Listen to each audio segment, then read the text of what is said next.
உங்க பேர் சொல்லுங்க, எங்க இருந்து வரீங்க? நாங்கள் இங்கே தான் பக்கத்தில் வீடு. ஓகே. இவன் வந்துட்டு தலை ஃபேன்ஸு, ஆ நான் தளபதி ஃபேன்ஸ். சரி.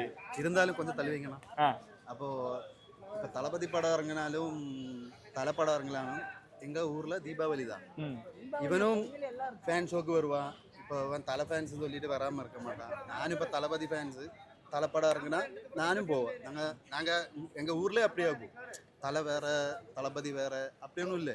ஏன்னா எங்களுக்கு 2 பேரும் ஒன்றாகும். ம் நான் வேற இவன் வேற இல்லை. அதே மாதிரி தான் தலையும் தளபதியும். ஓகே. அப்போ லாஸ்ட் படம் நம்ம தளபதியோடது. அப்போ படம் அண்ணா நிறுத்த போறேன்னு சொன்னாங்க. ஆனால் ரொம்ப வருத்தமாக இருக்கு. இருந்தாலும் பரவாயில்ல, ஊருக்கு நல்லது பண்ணணும்னு சொல்லிட்டு அண்ணன் போகிறான்.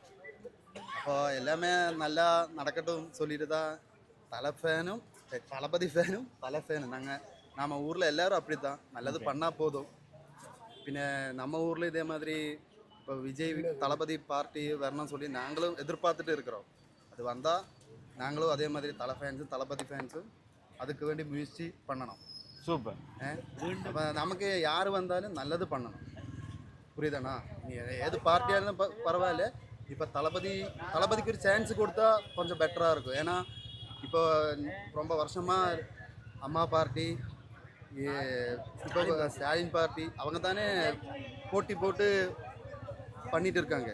இப்போ நம்ம அண்ணனுக்கு ஒரு சான்ஸ் கொடுத்தா கொஞ்சம் சேஞ்சாக இருக்கும். புரியுதா? அப்போ எங்களோட ஆசை அண்ணன் வரணும், வந்தால் சூப்பராக இருக்கும். தமிழ்நாட்டுக்கு ஒரு அஜித் ஃபேனா நீங்க சொல்லுங்க, இந்த செலிப்ரேஷன் எப்படி இருக்கு?